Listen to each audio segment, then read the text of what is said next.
பெண்ணை எதெல்லாம் அடிமைப்படுத்துதுன்னா, பெண்ணுக்கு வந்து அவங்க வலிமையே தெரியல, இன்னும் அவங்க டம்மி பீஸ் நினைச்சுன்னு இருக்காங்க. இன்னைக்கும் கிராமத்துல எங்க பாட்டி காலத்துல இருந்த மாதிரி கிச்சனுக்குள்ள இருந்து பேசுற பெண்கள் இருக்கிறாங்க. அப்படின்னா என்ன அர்த்தம்? நம்ம வேலைகளை நம்ம செய்து முடிச்சிட்டோமா? இது பெரியார் மண் நம்ம சொல்றோம். ஆண் மாதிரியே பெண்ணும் பிறக்கும் போது ஒரே மாதிரிதான் பிறக்கிறோம். அவங்களுக்கு 2 ஐட்டம் எக்ஸ்ட்ரா இருக்குது, நமக்கு 2 ஐட்டம் வெளியில இல்ல, உள்ள இருக்குது. இதை தவிர வேற வித்தியாசம் எதா இருக்குதா? இல்ல. ஏன்னா அந்த காலத்துல பெண்கள் படிக்க கூடாது. சரஸ்வதி பெண்ணா இருந்தா கூட புத்தகத்தை பெண்கள் தொட்டா அது தீட்டு. எந்தெந்த மதத்துல ஒண்ணு, அதனால சொத்து கொடுக்க மாட்டோம். என்ன கொடுப்போம்? தத்து கொடுத்துருவோம். யாருக்கும் தத்து கொடுத்துருவோம். அது அங்க போய் எப்படி வேணா சீரழிட்டோம். நான் கஷ்டப்பட்டு திரும்ப யாங்க வளர்த்து ஆம்பளை பிள்ளை தான் வைப்போம், ஆம்பளை பிள்ளைக்கு தான் சொத்து கொடுப்போன்றது ராமாயண காலத்துல இருந்த ராமராஜ்யம். இதை நீங்களாம் ஒத்துக்கிறீங்களா? இந்த ராமராஜ்யத்தை ஒத்துக்கிறீங்களா? ஒத்துக்கிறவங்களாம் கை தூக்குங்கப்பா. சொத்தே வேணாம், எங்க அண்ணனுக்கு கை தரேன்னு சொல்றவங்களாம் கை தூக்குங்க. நான் இல்லை, சீதை மாதிரி நலாயினி மாதிரி கண்ணகி மாதிரி சொல்லிட்டு இருந்தீங்கன்னா that only is not okay. அதற்காக இத்தனை பேர் இங்க சீரழித்து இந்த சுதந்திரத்தை நம்ம வாங்கி தரலை.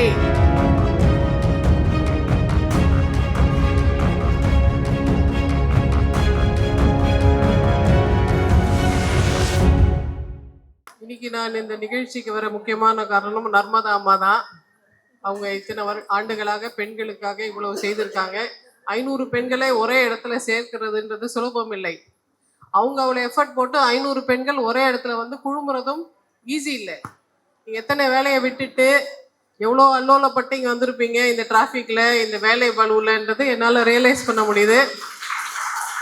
Big thanks, great credit to all of you. அப்போ பெண்கள் பற்றி நீங்கள் எல்லாரும் நிறைய பெண்கள் இன்னைக்கு பேச போறீங்க, நிறைய விஷயங்கள் பேச போறீங்க. நான் வந்து சயின்ஸ்லேருந்து வரேன்றதுனால பாவ யோனியில பிறந்தவங்கன்னு சொல்லுது. அப்புறம் வேற என்ன சொல்லுது? ஆணுக்கு உதவி செய்யறதுக்காக போனா போதுன்னு யோசிச்சு அப்புறமா ஆஃப்டர் தாட்டா உருவாக்கப்பட்டவள், ஆணின் விளிம்பிலிருந்து உருவாக்கப்பட்டவள் அப்படிலாம் சொல்லுது. இதெல்லாம் சயின்ஸ் ஒத்துக்குதா? ஒத்துக்கவே இல்லை. சயின்ஸ் என்ன சொல்லுது? உமன் தான் ஒரிஜினல். இந்த உலகத்துல தோன்றிய உயிர்கள்ல முதல்ல தோன்றின அனைத்து உயிரும் பெண் உயிர். கோவிட் நம்ம லோல் பட்டமே 5 வருஷத்துக்கு முன்னாடி. கோவிட் ஆனா பெண்ணா? பெண். ஒட்டு மொத்தமா 100% அது பெண். இன்னைக்கு உலகத்துல இருக்கிற எல்லா ஜீவராசியிலும் bacteria, virus, fungi, algae, protozoa, prion எது எடுத்தாலும் அதுல ஆணுன்னு ஒண்ணு கிடையாது. ஏன்னா அது குட்டி போடுது, அதனால அது பெண். அப்ப ஆண் எப்ப வந்தான்? ஆண் வந்து ஹைட்ரால இருக்க. நீங்க இந்த ஜீவ வரிசைப்படுத்துவோம்ல, அனிமல் கிங்டம் சொல்லுவாங்க. எனக்கு ரொம்ப கடுப்பாகும். அது என்ன animal kingdom? Why not animal queendom? இல்லையா? அவ்வளவும் பெண் தானே.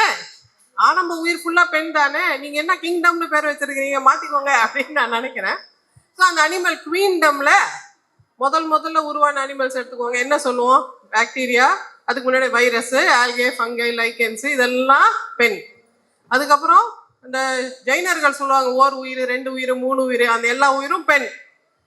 ஹைட்ரா பெண், ஆல்பா, அமீபா பெண், எல்லாம் பெண் தானே. அப்புறம் ஆண் எப்போ வந்தது? புழு உருவாகும் போது ஆண் வந்தது. புழுல தான், மண் புழுல ஆணும் பெண்ணும் சேர்ந்து ஒரே மிருகத்துல இருக்கும். ஆண் புழுவோட லெஃப்ட்ல பெண்ணு, ரைட்ல ஆண். அது அர்த்தநாரி இல்லையா? மண் புழுல ஆண் பெண் வித்தியாசம் இருக்கு. அதற்கு அப்புறம் வர மிருகங்கள் என்ன, ஆண் பெண் தனித்தனியா இருக்கு. இப்ப நீங்க நிறைய மரங்கள் பார்த்திருப்பீங்க. சில மரத்துல பெண் பூவும் இருக்கும், ஆண் பூவும் இருக்கும். ஒரே பூல ஆண் பாகம் இருக்கும், பெண் பாகம் இருக்கும். ஆனா சில மரங்கள் ஆண் மரம் தனி, பெண் மரம் தனி. ஆமாவா? எந்த மரத்துல? பப்பாளி, பனை மரம் வேற. இது மாதிரி மரங்கள்ல ஆண் தனியாவே இருக்கு பாருங்க. அது மாதிரி பிறகுதான் ஆண் தோற்றுவிக்கப்பட்டான், ஆண் பரிமாண வளர்ச்சி அடைந்தான். ஏன்? ஆணோட பங்கு என்ன? அதுக்கு முன்னாடி இந்த பெண் என்ன பண்ணிட்டு இருந்தாங்க? அப்ப பெண்ணோட பங்கு என்ன? இந்த ஆண் பெண்ணுன்ற பேரே எப்படி வந்தது? ஆணுக்கு ஆண் என் பேரு, பெண்ணுக்கு பெண்ணுன்னு என் பேரு இல்லையா? நம்ம யோசிக்காம நம்ம முன்னோர்கள் இந்த பேர்லாம் வைக்கல, காரணத்தோடு தான் வச்சிருக்காங்க. எதுக்காக வச்சாங்க? நம்ம தமிழ்ல பேசுறதுன்னா ஆண் பெண் பேசுறோம், இங்கிலீஷ்ல பேசுறதுன்னா மேன் உமன்னு பேசணும். அப்ப தமிழ்ல மட்டும் நம்ம இதை கண்டினியூ பண்றோன்றதுனால ஆண் என்பவன் வேலை என்ன? அவன் ஆளுமை செலுத்தணும், ஆட்சி செய்யணும். ஆட்சி செய்யறதுக்கு என்ன தகுதி வேணும்? வீரம் இருக்கணும், பலம் இருக்கணும், தலைமை இருக்கணும். அதெல்லாம் பெண்ணுகிட்ட இல்லையா? பெண்ணுகிட்ட தான் இருக்கு. அப்ப ஆண் கிட்ட என்ன இருக்கு? ஆண் கிட்ட எல்லாத்த விட சிறப்பா பெண்ணுகிட்ட இல்லாத 2 ஸ்பெஷல் குவாலிட்டி இருக்கு. அதனாலதான் இயற்கை நம்ம பேசுறது மனித ஆணை பத்தி இல்ல. புழுல, பூச்சில, வண்டுல, அப்புறம் என்ன நண்டுல, அதெல்லாம் ஆண் எதுக்கு இருக்குன்ற கேள்வி டார்வினே கேட்டாரு. ஏன் இப்ப நண்டு நீங்க பாருங்களேன், பெண் நண்டு ஆண் நண்டு இருக்கு. எப்படி வித்தியாசப்படுத்துவோம் இந்த பெண் நண்டு இது ஆண் நண்டுன்னு? ஆண் நண்டுக்கு கை பெருசா இருக்கும், பெண் நண்டுக்கு கை பெருசா இருக்காது. கரெக்டா? ஆண் நண்டுக்கு கை ஏன் பெருசா இருக்கு?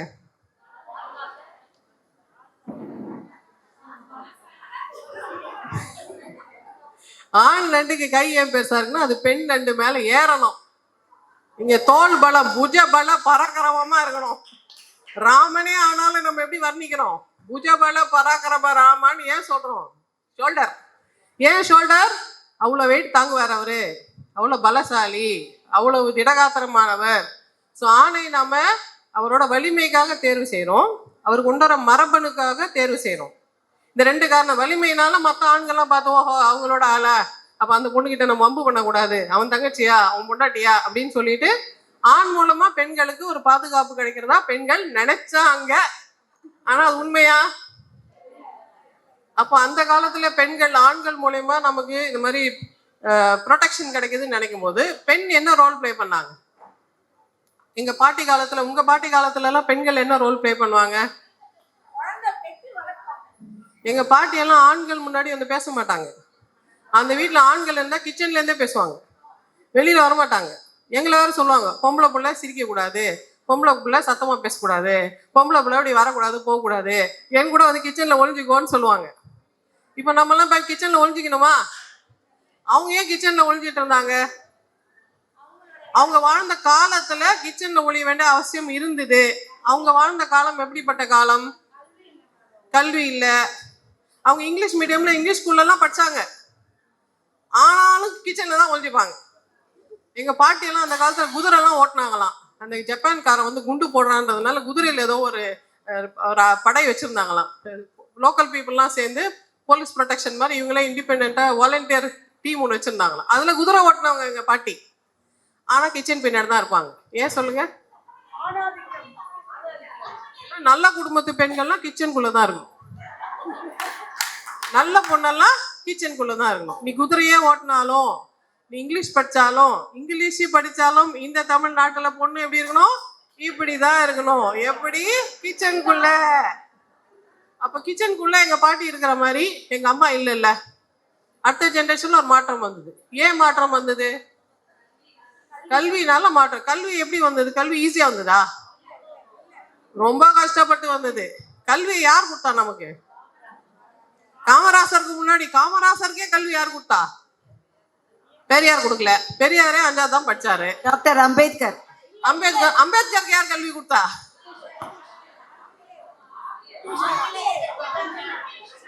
அம்பேத்கருக்கே கல்வி கொடுத்தவர் மெக்காலே. மெக்காலே கொடுத்தாரு. மெக்கோலே ஏன் கொடுத்தாரு? மெக்கோலேக்கு யார் கல்வி கொடுத்தா? அவங்க வீட்லயும் மெக்கோலே அம்மா படிச்சிருக்க மாட்டாங்க. ஏன்னா மெக்கோலே காலம் எப்படிப்பட்ட காலம்னா எல்லாருக்கும் ஒரு புரட்சிகரமான காலம். புரட்சின்றது அப்போ வந்தது. புரட்சின்ற வார்த்தை எங்களே வந்தது. புரட்சி என்றால் என்ன? பிறழுதல், புரட்டி போடுதல். எதை புரட்டி போட்டாங்க? அதுக்கு முன்னாடி அவங்க யோசிச்சாங்க, பூமி தான் நடு மையத்துல இருக்குது, சூரியன் எங்கேயோ ஓரமா இருக்குது, சூரியன் ஒரு கோளுன்னு யோசிச்சாங்க.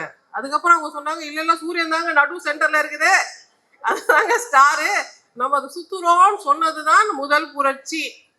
அந்த புரட்சியில தான் புரட்சின்ற பேரே வந்தது. அதுக்கப்புறம் தான் அவங்க சொன்னாங்க, ஓ பைபிள்ல போட்டதெல்லாம் உண்மை இல்லையா? அப்போ அதுக்கு மேல கூட நம்ம தனியா யோசிக்கணுமான்னு அதுக்கப்புறம் தான் மக்கள் யோசிக்க ஆரம்பிச்சாங்க. யோசிச்ச பிறகு ஒன்னொன்னா அவங்களுக்கு புரியுது. அப்போ வந்து மனுஷனை கடவுள் படைக்கல, மனுஷன் தானாவே குரங்குல இருந்து வானரத்துல இருந்து பரிணாம வளர்ச்சி அடைந்தான். இவங்க சொன்னதெல்லாம் ஃபுல்லா கட்டுக்கதை. இவங்க கதைய சொன்னாங்க, எழுதுனாங்க. இப்ப டிவியில கூட போடுறாங்க. இப்ப டிவியில என்ன போடுவாங்க? இன்ஸ்டாகிராம்ல என்ன போடுவாங்க? எவ்வளவு பெரிய டெக்னாலஜி வந்தாலும் பெண்கள் எப்படி திரும்ப திரும்ப அடிமையா இருக்கிறாங்க? எதெல்லாம் உங்களை அடிமைப்படுத்துது? மேக்கப், சமையல், ஆடை, வேற தலைமுடி. ஆமா, பெண்ணை எதெல்லாம் அடிமைப்படுத்துதுன்னா பெண்ணுக்கு வந்து அவங்க வலிமையே தெரியல. இன்னும் அவங்க டம்மி பீஸ் நினைச்சுன்னு இருக்காங்க. அவங்க என்ன நினைச்சிட்டு இருக்காங்க, நம்ம வந்து கிச்சன்ல இருக்கணும். பெண்கள் அவங்கள பத்தி என்னென்னலாம் நினைக்கிறாங்க, பிலீஃப் சிஸ்டம் என்னவா இருக்கு. பெண் என்றால் என்ன அப்படின்னு ஒரு கிராமத்துல இருக்க கடைக்கோடி பெண் கிட்ட போய் கேட்டா அவங்க என்ன சொல்லுவாங்க, ஒரு 13 வயசுக்கு அந்த பொண்ணு கிட்ட போய் அம்மா பொம்பளை மாதிரி இருக்கிறதுனா என்ன அப்படின்னு கேட்டா அந்த குழந்தை என்ன சொல்லும், பொம்பளை மாதிரி இருக்குன்னா புடவை கட்டி இருக்கணும், பொம்பளை மாதிரி இருக்குன்னா பெரிய முடி வச்சிருக்கணும், பொம்பளை மாதிரி இருந்தா நெகை நட்டு போட்டுக்கணும், பொட்டு வச்சுக்கணும், சந்தனம் வச்சுக்கணும், அப்புறம் வேற என்ன பண்ணணும், கொலுசு போட்டுக்கணும், மெட்டி போட்டுக்கணும், குனிஞ்ச தவிர நிமிராம நடக்க கூடாது அப்படின்னு, சாரி எதிர்த்து பேசக்கூடாது, சத்தமா சிரிக்க கூடாது, கால் நீட்டி உட்காரக்கூடாது, கால் மேல கால் போடக்கூடாது, பெரியவங்க தான் டப்புக்கு ஏஞ்சி நிக்கணும், ஆம்பளைங்களா இருந்தா அப்படி குனியணும், அவங்க ரொம்ப அதிகாரத்துல இருந்தா டமால்னு அப்படியே இன்னும் கொஞ்சம் கீழே குனியணும். இதெல்லாம் ஒரு 13 வயசு பெண் இன்னைக்கும் கிராமத்துல நினைக்குது. இன்னைக்கும் கிராமத்துல எங்க பாட்டி காலத்துல இருந்த மாதிரி கிச்சனுக்குள்ள இருந்து பேசுற பெண்கள் இருக்கிறாங்க. அப்படின்னா என்ன அர்த்தம், நம்ம வேலைகளை நம்ம செய்து முடிச்சிட்டோமா. இது பெரியார் மண் நம்ம சொல்றோம், அதுக்கு முன்னாடியே இது அம்பேத்கர் மண்ணு, ராஜாஜி மண்ணு, காமராஜர் மண்ணு, அப்புறம் வேற யாரு நேரு மண்ணு, எல்லாரோட மண்ணும். ஆனா ஏன் பெண்கள் இன்னும் அப்படி நினைக்கிறாங்க, ஏன்னா நம்ம கொண்டு செலுத்த வேண்டிய தகவலை இன்னும் போய் கொண்டு செலுத்தவே இல்லை. நம்ம அந்த பெண்களுக்கு சொல்ல வேண்டிய விஷயம் என்ன, ஆண் மாதிரியே பெண்ணும் பிறக்கும் போது ஒரே மாதிரிதான் பிறக்கிறோம். அவங்களுக்கு 2 ஐட்டம் எக்ஸ்ட்ரா இருக்குது, நமக்கு 2 ஐட்டம் வெளியில இல்ல உள்ள இருக்குது. இதை தவிர வேற வித்தியாசம் எதா இருக்குதா, இல்ல. இதை தவிர வேற வித்தியாசம் இல்ல. அப்ப மனசுல ஏதாவது வித்தியாசம் இருக்கா, வித்தியாசம் இருக்கு.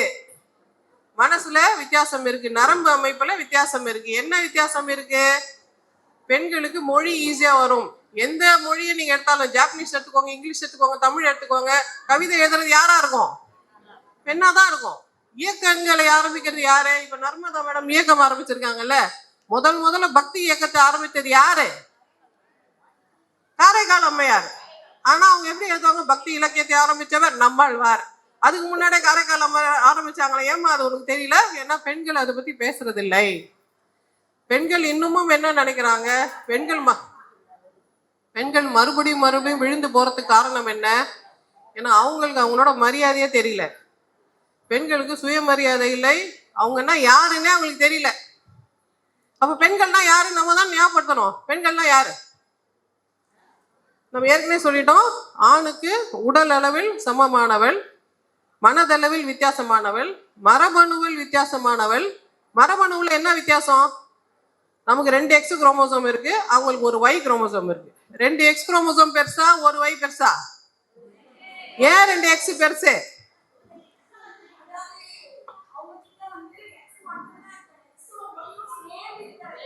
அது ஆண்களுக்கு. அப்போ X 2 இருக்கிறதுனால என்ன நடக்குதுன்னா, நோய் எதிர்ப்பு சக்தி அதிகமா இருக்கு, குறைந்த உணவுல கூட வலிமையா இருக்க முடியுது, அவங்க வெயிட்டை விட அதிகமான வெயிட் அவங்களால தூக்க முடியும்.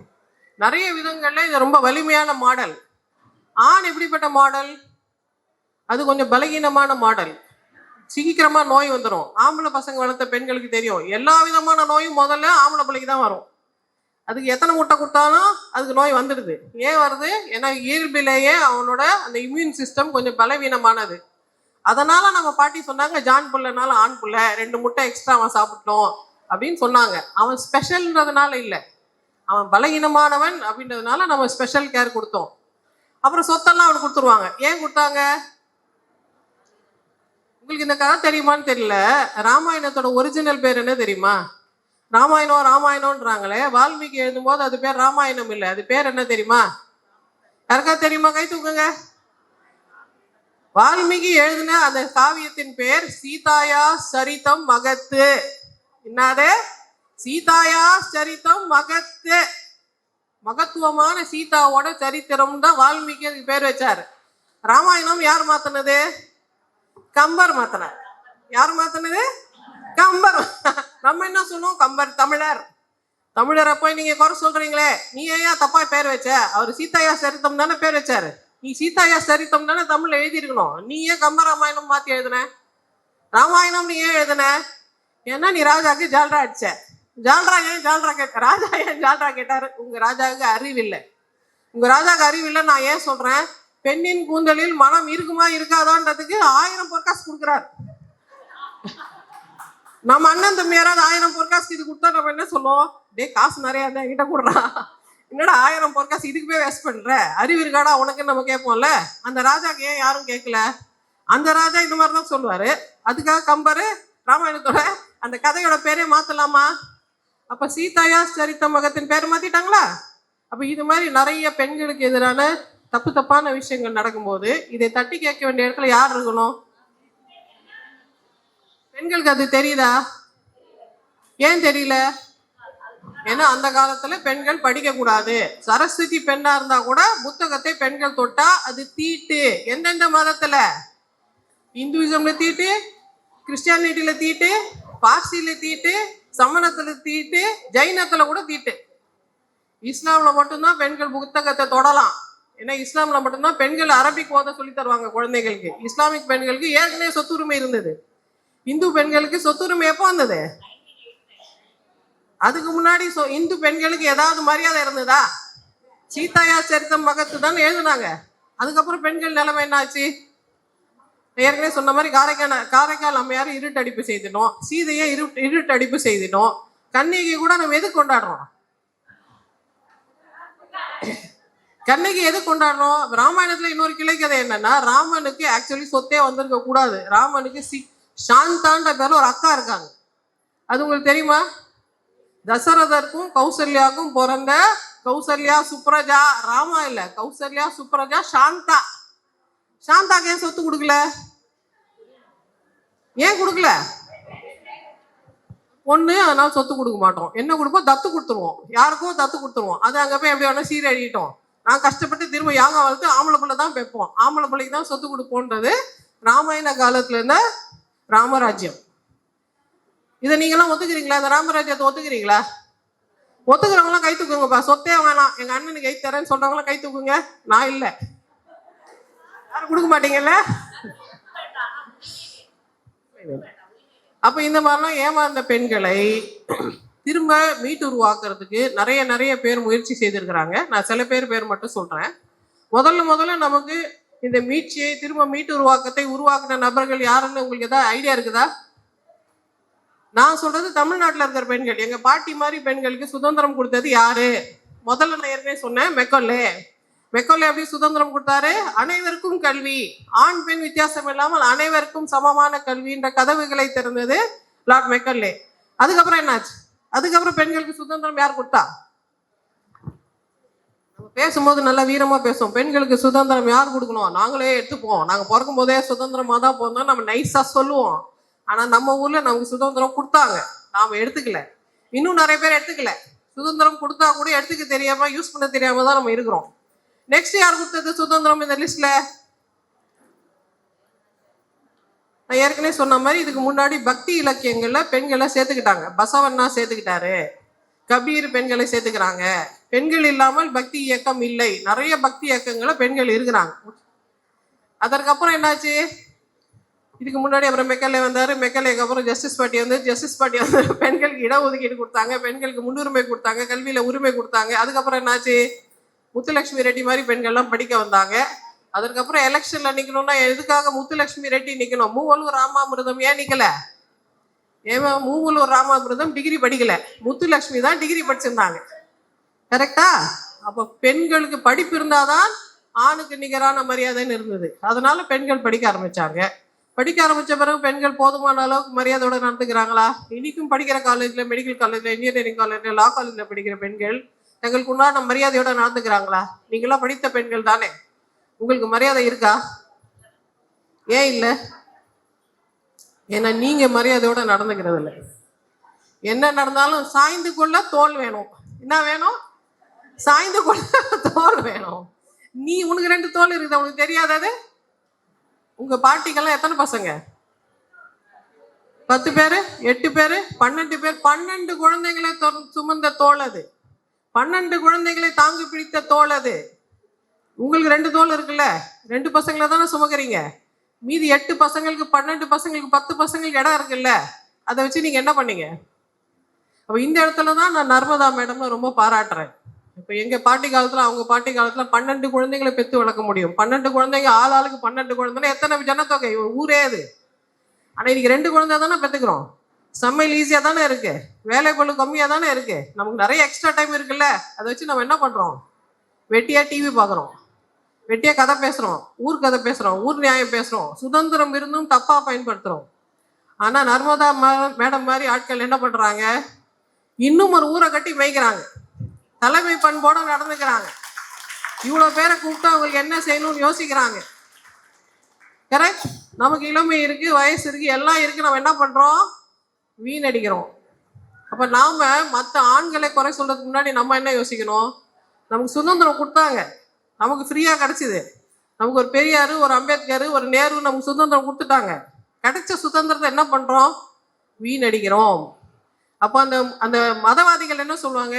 இதுக்கு தான் சொன்னோம் பொண்ணுங்களுக்கு சுதந்திரம் வேணான்னு, இதுக்கு தான் சொன்னோம் அது ஓடி போயிடும்னு, இதுக்கு தான் சொன்னோம் அது படிப்பு கொடுக்கக்கூடாதுன்னு, இதுக்கு தான் சொன்னோம் அதுக்கு சொத்து கொடுக்கக்கூடாதுன்னு நமக்கு திரும்ப திரும்ப சொல்லுவாங்களே. அவங்களுக்கு பதில் நம்ம என்ன வச்சுருக்கிறோம்? நீ எனக்கு படிப்பு கொடுத்ததுனால், சொத்து கொடுத்ததுனால், அதிகாரம் கொடுத்ததுனால், சுயமரியாதை கொடுத்ததுனால் நான் எப்படி நிற்கிறேன் பாரு கண்ணு மாதிரின்னு சொல்லணுமா? அப்படியே தான் இருப்பேன் அந்த காலத்து பொண்ணு மாதிரின்னு சொல்லணுமா? இதை நாம் யோசிக்கணும். இதை மட்டும் நீங்கள் யோசிச்சுட்டு அதற்கு உண்டான உங்கள் புத்திசாலித்தனத்தினால நீங்கள் கண்டுபிடிக்கிற எந்த வழியாக இருந்தாலும் அது ஓகே. ஆனால் நீங்கள் யோசிக்காமல் திரும்ப திரும்ப மடமை மாதிரி, சீதை மாதிரி, நலாயினி மாதிரி, கண்ணகி மாதிரின்னு சொல்லிட்டு இருந்தீங்கன்னா that only is not okay. அதற்காக இத்தனை பேர் இங்கே சீரழிந்து இந்த சுதந்திரத்தை வாங்கி தரலை என்பதை மட்டும் தெரிவித்துக் கொள்கிறேன். நன்றி, வணக்கம்.